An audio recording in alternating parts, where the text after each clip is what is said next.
Hello everyone, welcome to our special symposium on the last generation. We're glad that you could join us. Before we begin, we want to have a word of prayer, and then I'll give a little explanation about where we're going. So let's bow our heads reverently for prayer. Father in heaven, we come before your awesome throne in the powerful name of Jesus, asking that you will bless not only this presentation, but that you will bless every speaker and bless all of those who are viewing SUMtv and social media. I ask, Lord, that you will give us clarity of thought and that you will give everyone open and willing hearts to receive your message. And we thank you for hearing our prayer, for we ask it in Jesus' name. Amen. In the year 1975, a groundbreaking book was published by the now defunct Southern Publishing Association. The name of the book was Perfection, the Impossible Possibility. 4 authors contributed to this book: Herbert Douglas, Edward Heppenstall, C. Mervyn Maxwell, and Hans Laurendel. Now, I haven't read that book in many years, but I still remember the contents of the book. Basically, Herbert Douglas and C. Mervyn Maxwell were pretty much on the same page, whereas Edward Heppenstall and Hans Laurendel also had very similar chapters, different way of looking at it, but basically the same idea.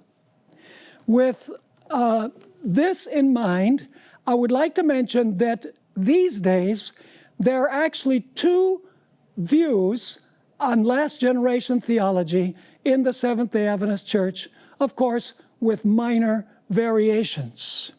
And those 2 groups are what we're going to talk about in this particular symposium.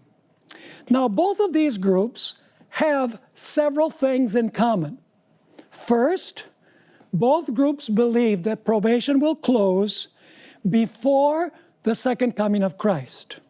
Both groups agree that after probation closes, this world will experience a time of trouble such as has never been seen in the history of the world. Both groups believe that God will have a faithful remnant, known in the book of Revelation as the 144,000, that will retain their allegiance to God during this very trying period. They also agree that during this time, God's faithful people will live on this earth with their sinful human natures, but they will overcome. And finally, both groups believe that God will remove the sinful nature of the final generation when Jesus comes from heaven and transforms this lowly body into the likeness of his glorious body. So those are the points of agreement. However, the 2 groups differ in 2 particular points.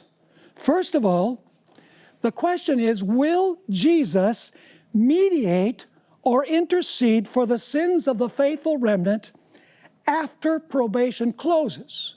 One group says yes, the other group says no. The second question is, will the faithful remnant live during the time of trouble without sinning in act, in word, and in thought? So the groups have several elements in common, but they also have 2 elements where they believe differently. Now, as I begin, I want to mention that there are lurking dangers with both positions. On one hand, those who believe in total victory over sin before the close of probation might fall into perfectionism or fanaticism, thinking highly of themselves and criticizing others for not reaching their high level of spirituality. The danger on the other side is to take sin lightly, to justify sin because of hereditary and cultivated tendencies. The danger of this side is to teach that man's sinful human nature is so powerful that not even God's omnipotent, enabling grace can give us total victory over sin. So let's ask, What do we mean by the final generation? Who will belong to this group? When will they live? And what will this group be like? By definition, the expression final generation refers to a faithful remnant that the book of Revelation refers to as the 144,000. This group will survive the worst time of trouble in human history and emerge victorious on the other side of the time of trouble. At the end of this terrible tribulation, God's people, the living saints, will be translated to heaven along with those faithful saints that died and resurrected. Daniel 12, verse 1, is the key verse that will provide the context of our discussion in the next several days. It's no coincidence that Ellen G. White begins the chapter on the time of trouble in the Great Controversy by quoting Daniel chapter 12 and verse 1. So Daniel 12 verse 1 is the central verse when we discuss what we're going to study in the course of this symposium. So let's read Daniel chapter 12 and verse 1, and there are 8 elements that I want us to focus on in this particular verse. It says there in Daniel 12:1, I'm reading from the New King James Version, "At that time, Michael shall stand up, the great prince who stands watch over the sons of your people. And there shall be a time of trouble, such as never was since there was a nation, even to that time. And at that time, your people shall be delivered, every one who is found written in the book." Now, what are the 8 elements that we want to take a look at? First, the expression, "at that time." Secondly, we want to identify Michael, the great prince.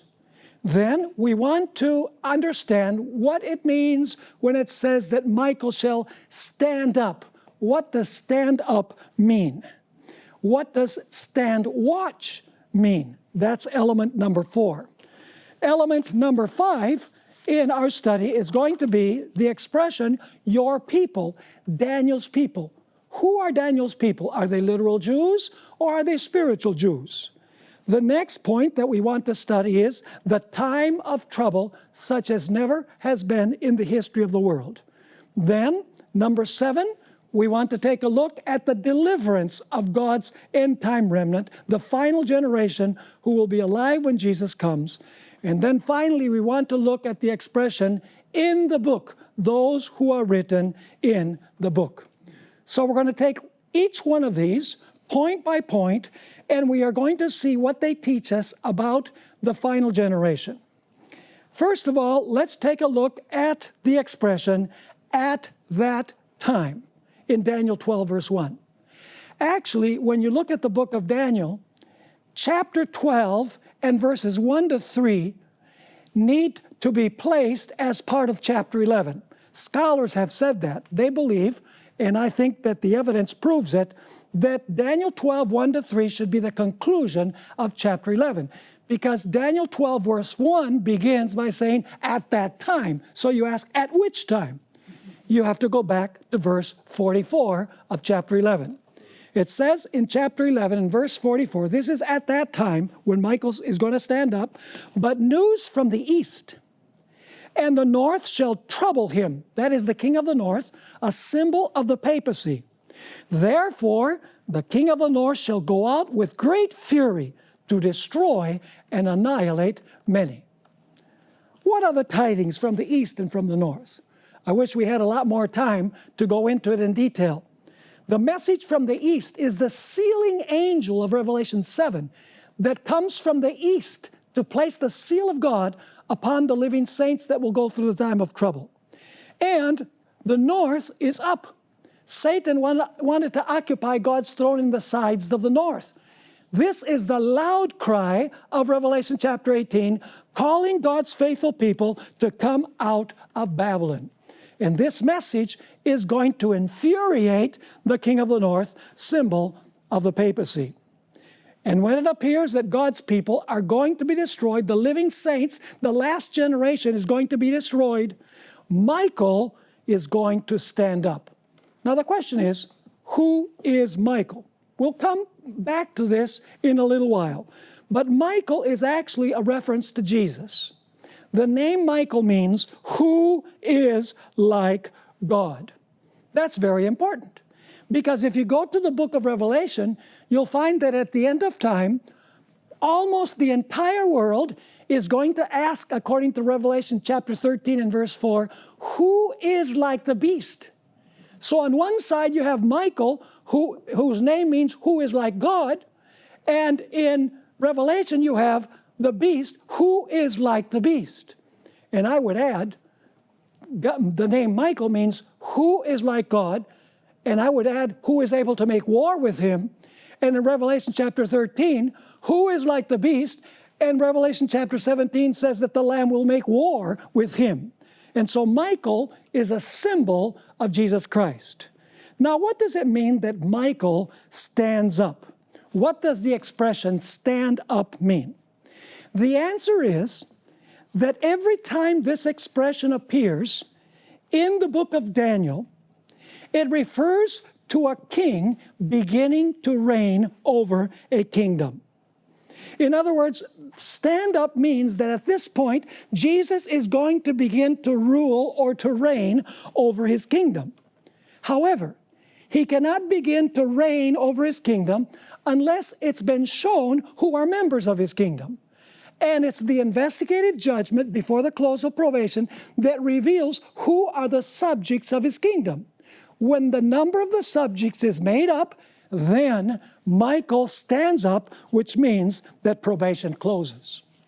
On the one hand, Daniel 7, 13 and 14, and Daniel 8, verse 14, refer to the beginning of the investigative judgment. Of course, it begins with the dead, continues throughout history, and ends with the judgment of the living shortly before the close of probation. So Daniel 7, 13 and 14, where the Son of Man goes to the Father to receive the kingdom.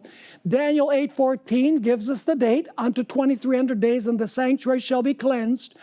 This is when the judgment of the dead begins. However, when you get to Daniel chapter 12 and verse 1, when Michael stands up, that's the moment when the judgment that began in Daniel 7, 13 and 14, and Daniel 8, 14 comes to an end. So in Daniel 8, 14, you have the beginning of the investigative judgment. Daniel chapter 12 and verse 1, when Michael stands up, you have the conclusion of the investigative judgment. Thus, Daniel 8, verse 14 portrays the beginning of the process of investigative judgment that will reveal who is a subject of Christ's kingdom. And Daniel chapter 12 and verse 1 delineates the moment when the kingdom of Christ is complete, because the investigative judgment has revealed who is a member of his kingdom. Now, when Michael stands up, we find that Jesus will change his garments. Now Jesus is garbed as a high priest. You can read that in Hebrews chapter 8, verses 1 and 2. But when Michael stands up, he will have taken off his priestly garments, and he's going to garb himself with his kingly garments, or what Ellen White calls garments of vengeance. In early writings, page 36, Ellen White wrote, "The nations are now getting angry, but when our high priest has finished his work in the sanctuary," listen carefully, "he will stand up." See, she defines standing up as when Jesus finishes his work in the sanctuary. And then notice what she says. "He will stand up, put on the garments of vengeance, and then the 7 last plagues will be poured out." So he stands up, probation closes, all cases decided, the kingdom of Jesus is made up, and the time of trouble ensues.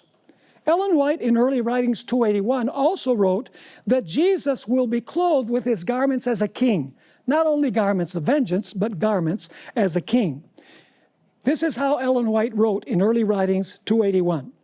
"Then I saw Jesus lay off his priestly attire and clothe himself with his most kingly robes, Upon his head were many crowns, a crown within a crown. Surrounded by the angelic host, he left heaven. So he's going to clothe himself with garments of vengeance. All cases are decided. His kingdom is made up because all cases have been decided in the judgment. And all of those who were not prepared when probation closes, they will receive the 7 last plagues. Go with me to Revelation chapter 19, verse 11, and then we'll read verses 12 and 13 as well. Revelation chapter 19, verses 11 and 12. It says, "Now I saw heaven opened, and behold, a white horse. And he who sat on him was called Faithful and True, and in righteousness he judges and makes war. His eyes were like a flame of fire. On his head were many crowns. And the armies in heaven, clothed in fine linen, white and clean, followed him on white horses." And then verse 16 tells us that he comes riding on the white horse as King of Kings and Lord of Lords. So clearly when Jesus returns, he will be garbed as a king. What does that mean? It must mean that he has changed his robes. Because if he comes clothed as a king, it must mean that at some point before, he took off the garments as a priest. He did that when probation closed. The Sabbath School Quarterly for the first quarter of 2020 explained the meaning of the word stand. This is how it reads. First, the verb stand evokes the rise of kings to conquer and to rule. Now, this judgment, we know, does not take place on earth. The investigative judgment takes place in heaven, according to Daniel chapter 7 and verses 13 and 14. You say, how do we know that? Because in Daniel chapter 7, 9 and 10 and 13 and 14, Jesus goes to the Ancient of Days in heaven to receive the kingdom.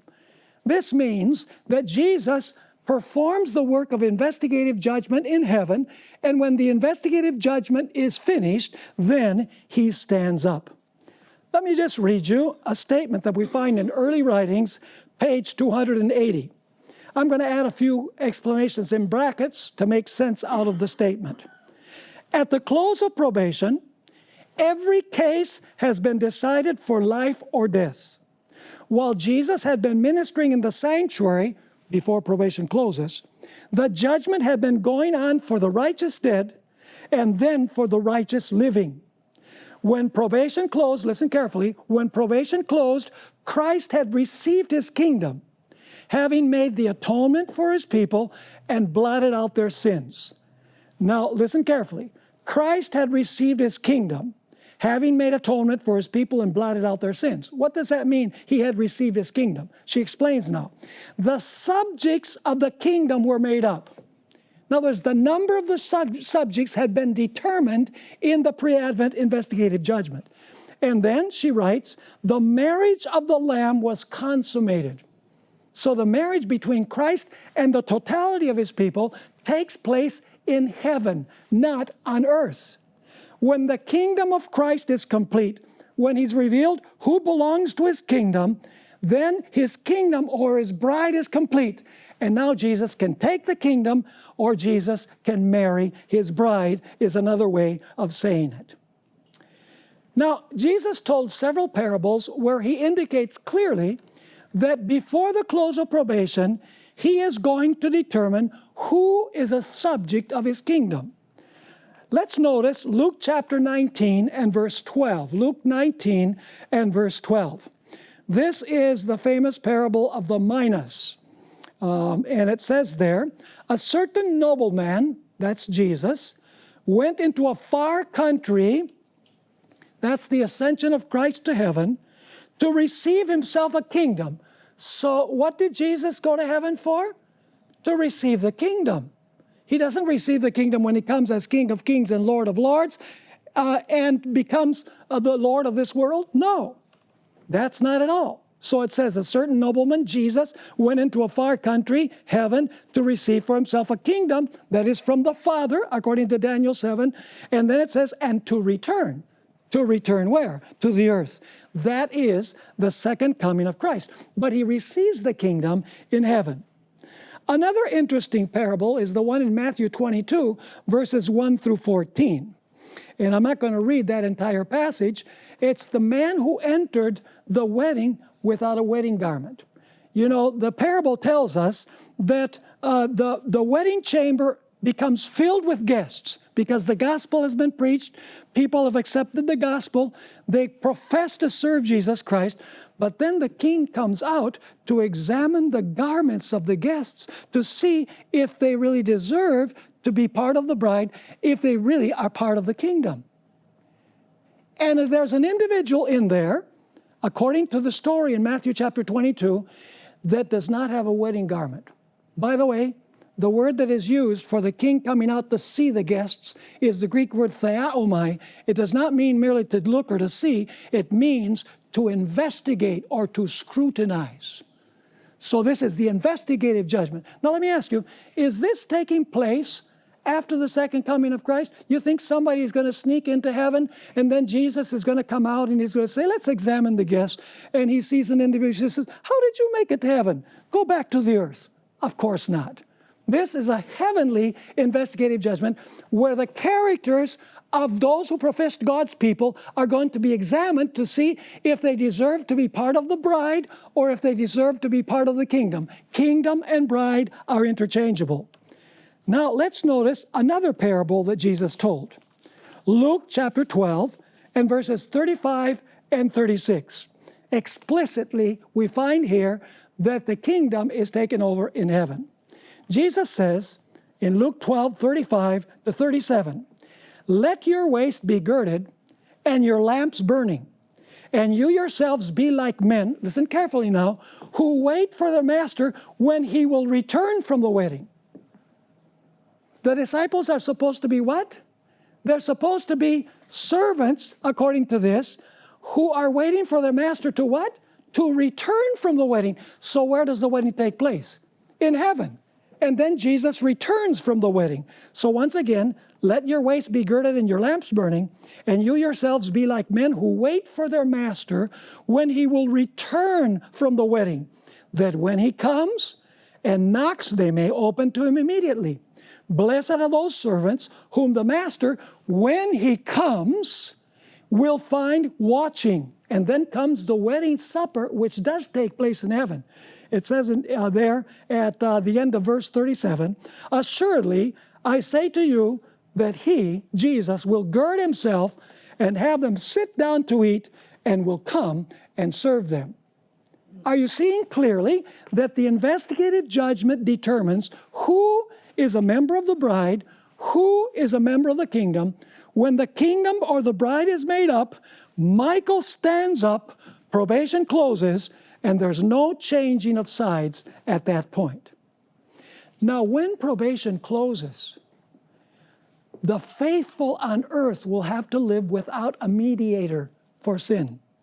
Let me just read you a couple of statements from the Spirit of Prophecy. The first is in Great Controversy, page 614. When he leaves the sanctuary, that is Jesus, that's the same as when he stands up, darkness covers the inhabitants of the earth. In that fearful time, the righteous, notice not the wicked, the righteous, the last generation folks, must live in the sight of a holy God. By the way, a holy God who cannot coexist with sin, a holy God without an intercessor. The restraint which has been put upon the wicked is removed. And Satan has entire control of the finally impenitent. Can you imagine what the world is going to be like when Satan has total control over the impenitent? He has brakes put on him now. But imagine the condition of the world when Satan has entire control of the wicked, not of the righteous, because Michael is going to stand watch for them. So once again, the restraint which has been put upon the wicked is removed, and Satan has entire control of the finally impenitent. God's long-suffering has ended. The world has rejected his mercy, despised his love, and trampled upon his law. The wicked have passed the boundary of their probation. The Spirit of God, persistently resisted, has been at last withdrawn.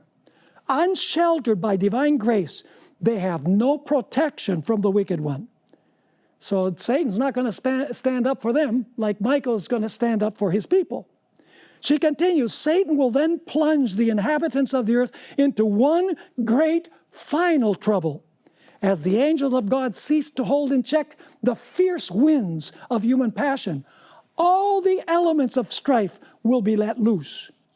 The whole world will be involved in ruin more terrible than that which came upon Jerusalem of old. You want to read that chapter, that first chapter in Great Controversy. You know, I don't know how it could get any worse than the description that she gives in that chapter.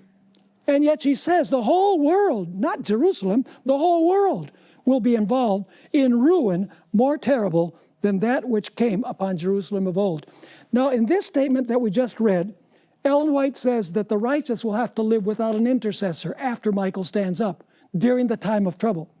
In another statement in Great Controversy 424, Ellen White uses a synonymous word. Instead of using the word intercessor, she uses the word mediator. Let me read that statement for you. Those who are living upon the earth, when the intercession of Christ shall cease in the sanctuary above, are to stand in the sight of a holy God without a mediator. So is Jesus going to mediate for sin after the close of probation, after his kingdom is made up, after his bride is made up? No mediator. No intercessor. And she's talking about the righteous not having a mediator or an intercessor. What must they be like? Notice she continues. Their robes must be spotless. Their characters must be purified from sin by the blood of sprinkling. Through the grace of God and their own diligent effort, they must be conquerors in the battle with evil. I think it's quite explicit. Their robes must be spotless, their characters purified from sin by the blood of sprinkling. Through the grace of God and their own diligent effort, they must be conquerors in the battle with evil. There's two other passages in the book of Revelation that describe the close of probation. Let's notice those. Revelation chapter 22 and verses 10 through 12. Revelation 22 and verses 10 through 12. And I want you to notice that there's three moments of time that we find here in these verses. And he said to me, do not seal the words of the prophecy of this book. He's referring to Revelation, by extension, all of the Bible. What does it mean, don't seal this book? Is probation still open if the book isn't sealed? Of course, because a message can come forth from it. But there's a moment coming when the book is going to be sealed. Notice the second point. For the time is at hand. What time is at hand?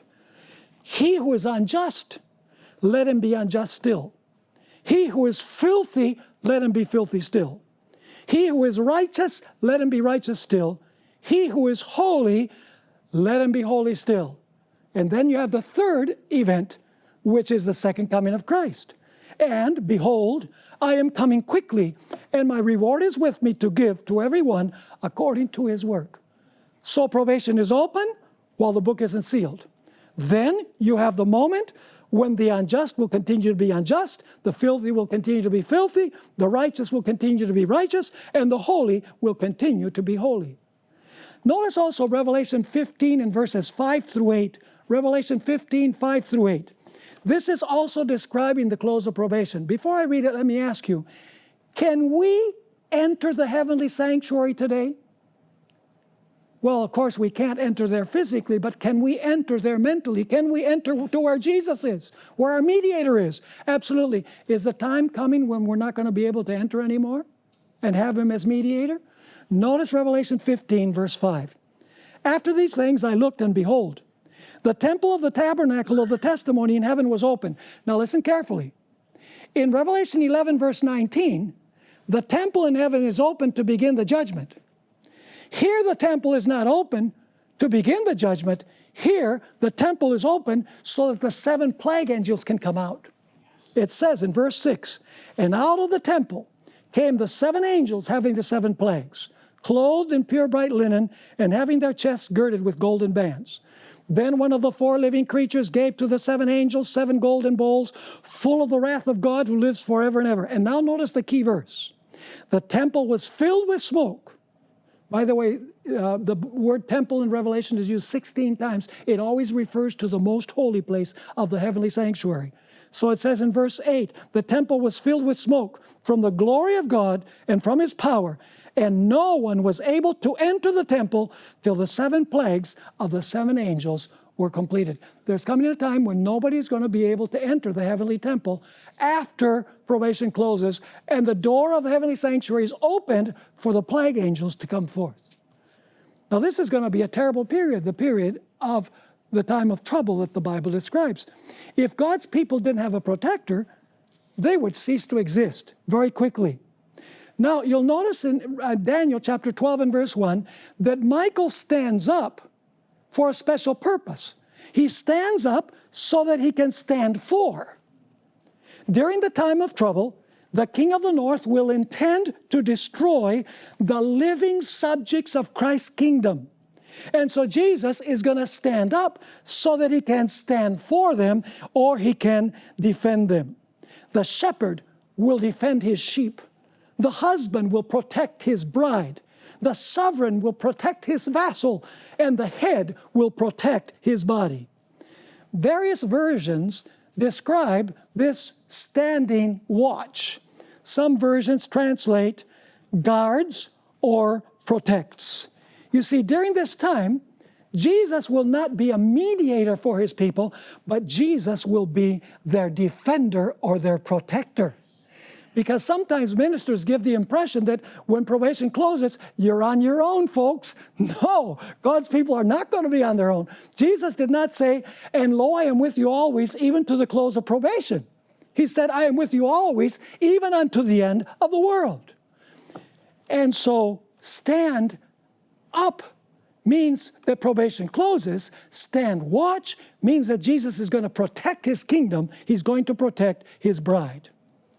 Now, what is meant by the expression, over the sons of your people? Later on in verse 1, it says, over your people. The question is, who are the people of Daniel? Well, Daniel was a literal Jew. So that must mean that the people that are spoken of here are literal Jews, right? No, we're dealing with spiritual Israel.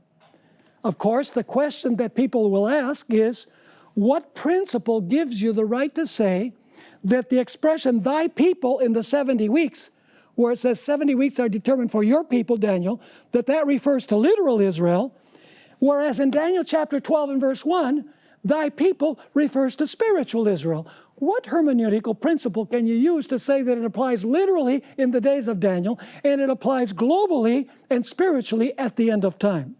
Let me give you another example. Why is the holy mountain in Daniel's prayer, in Daniel chapter 9, why does it refer to literal Mount Zion, whereas in Daniel 11 verse 45, it refers to a worldwide Mount Zion where God's people are spiritually gathered?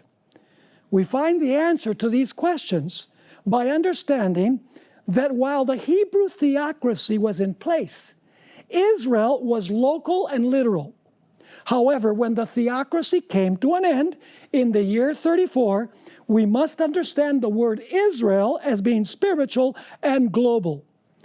It's interesting that in Hebrews chapter 8 and verse 8, it speaks about a new covenant that Christ will make with Israel and with Judah. I've never heard any Christian say, well, you know, the new covenant is only for Israel and Judah.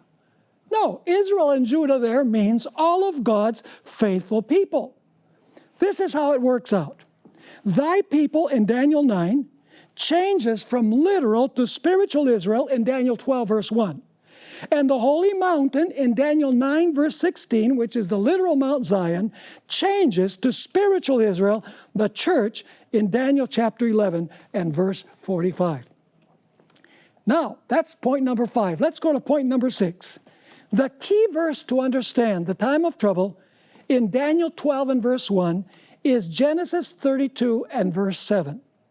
In this chapter, Jacob was deeply troubled because he heard that his brother Esau was coming to kill him and his family.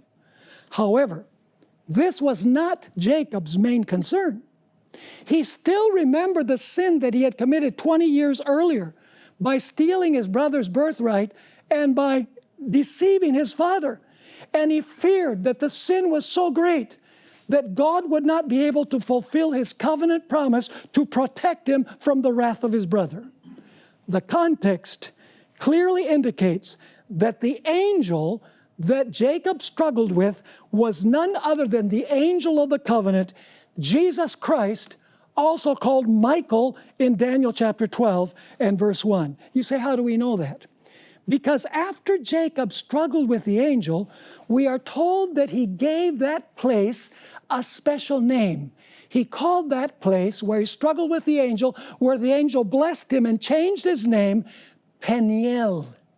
What does Peniel mean? It comes from two Hebrew words, Pen, which means face, and El, which means God. So it means face of God. And then Jacob explains why he called this place face of God. Because he says, I have seen God face to face, and my life is spared. Probably the best place to read about this time of trouble is Jeremiah chapter 30 and verses 4 through 10. Jeremiah 30 verses 4 through 10. This is speaking about when God was about to deliver Judah from Babylonian captivity. It says there, now these are the words that the Lord spoke concerning Israel and Judah. For thus says the Lord. Notice Israel and Judah. Very interesting, the same words that are used in the book of Daniel. For thus says the Lord, we have heard a voice of trembling, of fear, and not of peace. Ask now, and see whether a man is ever in labor with child. In other words, the pain is so great that it's like birth pangs. But this is talking about men. So, why do I see every man with his hands on his loins like a woman in labor, and all faces turned pale? Alas, for that day is great, so that none is like it. Does that sound like Daniel chapter 12 verse 1? Yes. For that day is great, so that none is like it. And it is the time of what? The time of Jacob's trouble. But now notice the promise. But he shall be saved out of it, just like Jacob was saved from the wrath of Esau. Then comes the promise. Verse 8, for it shall come to pass in that day, says the Lord of hosts, that I will break his yoke from your neck, that is the yoke of Babylon, and will burst your bonds. Foreigners shall no more enslave them, but they shall serve the Lord their God, and David their king. Of course, this is speaking about Jesus, and David their king, whom I will raise up to them. Therefore do not fear, O my servant Jacob, says the Lord, nor be dismayed, O Israel, for behold, I will save you from afar, and your seed from the land of their captivity. Jacob shall return, have rest and be quiet, and no one shall make him afraid. What a vivid description of the time of trouble and the deliverance. This is speaking about a literal event in the Old Testament, which is typological of the global end-time liberation of God's faithful people. What will this time of trouble be like? Is the final generation going to have a special preparation for this time? Yes, they will receive the latter rain. They will proclaim the loud cry. The fullness of God's light will shine upon them like on no other generation in the history of the world. And the time of trouble will be the worst as well, which demands a special preparation. Notice volume 6 of the Testimonies, page 408. Men cannot discern the sentinel angels restraining the four winds, that they shall not blow until the servants of God are sealed. But when God shall bid his angels loose the winds, that's when Michael stands up, when probation closes, there will be such a scene of strife as no pen can picture. You can imagine the most terrible thoughts about what it's going to be like, and it's still going to be worse. Notice also early writings, page 280. As Jesus moved out of the most holy place, I heard the tinkling of the bells upon his garment. And as he left, a cloud of darkness covered the inhabitants of the earth. There was then no mediator between guilty man and an offended God. Now she's saying, for the wicked, there's no mediation either. While Jesus had been standing between God and guilty man, a restraint was upon the people. But when he stepped out from between man and the Father, the restraint was removed, and Satan had entire control of the finally impenitent. And then, of course, comes element number 7. Element number 7 is, your people shall be delivered.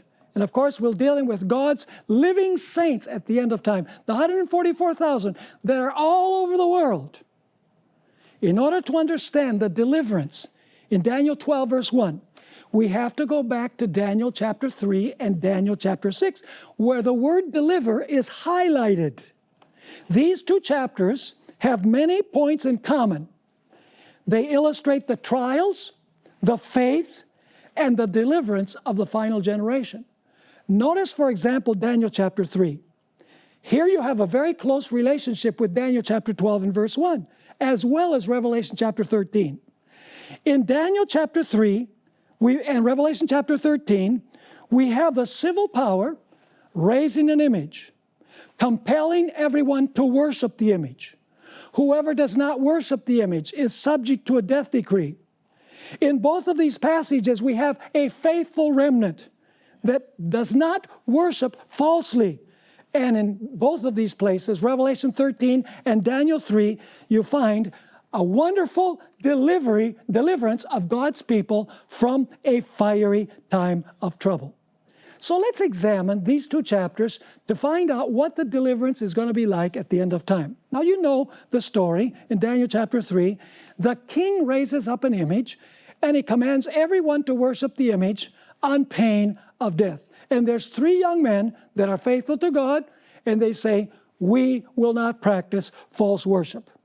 And so gossip gets around, and the enemies of the 3 friends of Daniel, they come to the king and they say to the king, there's 3 Hebrews that did not bow down when the music sounded. Let's pick up the story in Daniel chapter 3 and verse 15. The king says to them, now if you are ready, at the time you hear the sound of the horn, flute, harp, lyre, and psaltery, in symphony with all kinds of music, and you fall down and worship the image which I have made, good. But if you do not worship, you shall be cast immediately into the midst of a burning fiery furnace. And now notice the key word. And who is the God who will deliver you from my hands? Key word. Deliver. Chapter 3 and verses 16 through 18 has the reply of the young men to the king. Shadrach, Meshach, and Abednego answered and said to the king, O Nebuchadnezzar, we have no need to answer you in this matter. If that is the case, our God whom we serve is able to what? There's the key word, to deliver us from the burning fiery furnace, and he will, what's the word again? Deliver us from your hand, O king. But if not, let it be known to you, O king, that we do not serve your gods, nor will we worship the gold image which you have set up. For them, obedience to God was more important than their lives. And then Daniel 3:19 has the reaction of the king. He's infuriated. It says there in verse 19, then Nebuchadnezzar was full of fury, and the expression on his face changed. We'll come back to that in a moment. Towards Shadrach, Meshach, and Abednego, he spoke and commanded that they heat the furnace 7 times more than it was usually heated. In volume 4 of the Bible Commentary, page 1169, Ellen White explains what the change on the expression of the face of Nebuchadnezzar was like. She says, satanic attributes made his countenance appear as the countenance of a demon. And so then comes the deliverance of the 3 friends of Daniel. Let's read Daniel 3, 24 and 25, and there's one particular point that I want us to focus on. It says in verse 24, then King Nebuchadnezzar was astonished, and he rose in haste and spoke, saying to his counselors, did we not cast 3 men bound into the midst of the fiery? They answered and said to the king, true, O king. Look, he answered, I see 4 men loose, walking in the midst of the fire, and they are not hurt. And the form of the 4th is like the Son of God. Now, some versions say Son of the gods because they say, how is Nebuchadnezzar going to know about who the true God was? Well, Ellen White explains that Daniel and his three friends had explained to the king what God looked like. And that, in that case, this is Jesus Christ. Who is the Son of God? It's Jesus. But now notice this very interesting nuance that we find in verse 29. Nebuchadnezzar has just said that the one that delivered the three young men was the Son of God. But now he's going to say something different. Verse 29. Nebuchadnezzar spoke, saying, "Blessed be the God of Shadrach, Meshach, and Abednego, who sent his" what? His angel. Which angel? Michael of chapter 12 and verse 1, folks, who sent his angel and, what's the next word? Delivered his servants. What kind of servants were they? Trusted in him. And they have frustrated the king's word and yielded their bodies that they should not serve nor worship any god except their own God. And then the king makes a decree in verse 29. Once again, the word deliver is the key word. The king wrote, "Therefore I make a decree that any people, nation, or language which speaks anything amiss against the God of Shadrach, Meshach, and Abednego shall be cut in pieces, and their houses shall be made an ash heap, because there is no other God who can" what? Who can deliver like this. What is the central thought of Daniel chapter 3? It's not the fiery furnace. It's the deliverance from the fiery furnace. Are God's people going to go through a fiery ordeal? You go to the chapter on the time of trouble and great controversy. Ellen White says that the flames appear to consume those who are going through the time of trouble. But now it's not a literal furnace, it's a spiritual furnace at the end of time. Now let's go to Daniel chapter 6. Once again, the central theme is deliver. These stories, folks, illustrate in history what is going to happen in eschatology. It's happened once before, so we can be sure that it's going to happen again. Let's go to Daniel chapter 6. You know the story. Let's begin at verse 5. Then these men, the enemies of Daniel, said, "We shall not find any charge against this Daniel unless we find it against him concerning the law of his God." Is the final controversy over worship and God's law? It most certainly is. And so now they go before the king and they say to the king, "Oh, we love you so much, king. Please give a decree that nobody can make a petition from you or any god for a period of 30 days. The king says, "Oh, they love me so much." That's what he's thinking. Notice verses 6 through 9. So the governors and satraps thronged before the king, this is Daniel chapter 6, and said thus to him, "King Darius, live forever. All the governors of the kingdom, the administrators and satraps, the counselors and advisors have consulted together to establish a royal statute and to make a firm decree that whoever petitions any god or man for 30 days, except you, O king, shall be cast into the den of lions. Now, O king, establish the decree and sign the writing so that they cannot be changed." Is there going to be a written death decree at the end of time for those who don't comply? Absolutely. "According to the law of the Medes and Persians, which does not alter." Therefore, Darius signed the decree, the written decree. Did Daniel change his prayer habits? No, he didn't. Verse 10 tells us, "Now when Daniel knew that the writing was signed, he went home, and in his upper room with his windows open toward Jerusalem, he knelt down on his knees 3 times that day and prayed and gave thanks before his God, as was his custom since early days." By the way, Daniel 3 shows what happens when the civil power establishes religion. Because the king was establishing worship. You have to worship the image. Daniel chapter 6 shows what happens when the free exercise of religion is forbidden. Because Daniel is forbidden from praying. And so now the enemies go to the king and they tell the king, and the king is sorry. He says, "Oh, these guys, they deceived me, and I love Daniel so much. He's such a faithful worker here in the palace." But he couldn't deliver Daniel. Let's read verses 14 to 22 to see what the key word is. "And the king, when he heard these words, was greatly displeased with himself, and set his heart on Daniel to" what? "Deliver him. And he labored till the going down of the sun to" what? "Deliver him. Then these men approached the king and said to the king, "Know, O king, that it is the law of Medes and Persians that no decree or statute which the king establishes may be changed." So the king gave command, and they brought Daniel and cast him into the den of lions. But the king spoke, saying to Daniel, "Your God, whom you serve occasionally," no, that's not what it says. "Your God, whom you serve continually, he will" what? "He will deliver you." Then a stone was brought and laid on the mouth of the den, and the king sealed it with his own signet ring and with the signets of his lords, that the purpose concerning Daniel might not be changed. Now the king went to his palace and spent the night fasting, and no musicians were brought before him. Also his sleep went from him. Then the king arose very early in the morning and went in haste to the den of lions. And when he came to the den, he cried out with a lamenting voice to Daniel.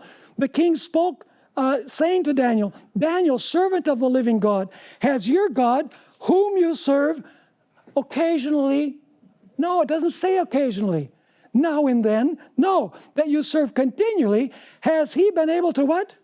There's the word again. "Has he been able to deliver you from the lions?" Then Daniel said to the king, "O king, live forever. My God sent his" what? What angel do you suppose that was? The same angel that went into the fiery furnace. "My God sent his angel and shut the lions' mouths, so that they have not hurt me, because I was found innocent before him. And also, O king, I have done no wrong before you." It says in verse 23, "Now the king was exceedingly glad for him, and commanded that they should take Daniel up out of the den. So Daniel was taken up out of the den, and no injury whatever was found on him." Why? Because he believed in his God. That word "believe" can be translated, he trusted in his God. In other words, trust for his God, obedience to his God was more important than life itself. After this, the king gave a decree, just like Nebuchadnezzar had done. Daniel 6, 25 to 27. Then King Darius wrote, "To all peoples, nations, and languages that dwell in all the earth, peace be multiplied to you. I make a decree that in every dominion of my kingdom, men must tremble and fear before the God of Daniel. For he is the living God and steadfast forever. His kingdom is the one which shall not be destroyed, and his dominion shall endure to the end. He," what's the next word? "Delivers and rescues. And he works signs and wonders in heaven and on earth, who has," what's the word again? "Who has delivered Daniel from the power of the lions." These two stories, Daniel 3 and Daniel 6, illustrate what is going to happen on a global scale at the end of time. With God's final generation that trust God implicitly, they trust God so implicitly that they would rather die than sin. Let's go to the last element, written in the book. This phrase proves that when probation closes, the lives of the living saints have been examined and their names have been retained in the book of life. Michael will only deliver those living saints whose names have been retained in the book during the judgment of the living. When the time of trouble begins, after probation closes, the names of the living saints are already in the book to be retained there forever. Ellen White wrote the following words. This is found in Early Writings, page 283 and 284. She's speaking about the time of trouble where it appears that God's final generation will have no escape. This is how she wrote. "To outward appearance, there was no possibility of escape. The wicked had already begun to triumph, crying out, 'Why doesn't your God deliver?'" Notice once again the key word. "Why doesn't your God deliver you out of our hands? Why don't you go up and save your lives?' However, the saints heeded them not. Like Jacob, they were wrestling with God. The angels longed to" what?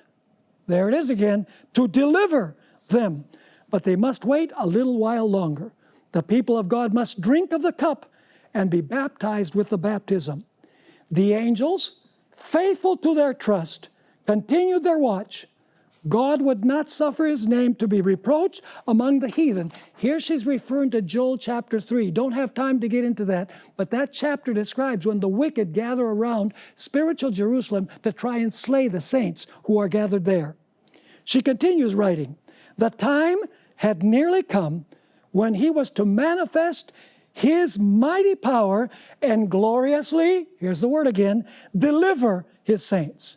For his name's glory, he would, the word again, deliver every one of those who had patiently waited for him and whose names were written in the book. Are you understanding that the names of the living saints have been retained in the book before the time of trouble comes? Very clearly we find the investigative judgment in Daniel chapter 12 and verse 1, because the names of the living in the judgment have been retained in the book. I'd like to end by reading two statements from the Spirit of Prophecy, powerful statements about this final generation, this end-time generation, what I like to call the faithful generation. The first statement is in 4 Testimonies, page 495. Satan offers to men the kingdoms of the world, if they will yield to him the supremacy. Many do this and sacrifice heaven. And then she writes, it is better to die than to sin, better to want than to defraud, better to hunger than to lie.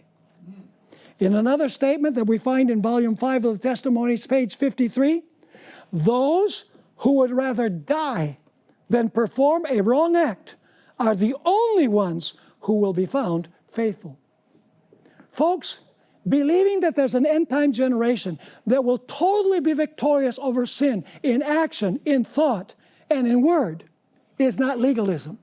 It becomes legalism only when you feel self-righteous and you criticize those who you think don't reach your high level of spirituality. The Apostle Paul wrote, work out your own salvation with fear and trembling. It doesn't say work out your neighbor's salvation with fear and trembling. The end-time generation will be so focused on Jesus Christ, on his purity, on what he did in Gethsemane and on the cross, that they will say, like Job, though he slay me, yet will I trust in him.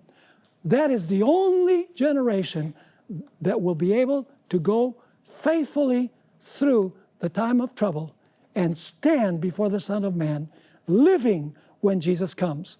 The only ones who will say, lo, this is our God. We have waited for him, and he will save us. And during this symposium, we are going to discuss many different issues relating to the final generation. So stay tuned, look at the calendar, and we hope to see you next time when we continue our study together.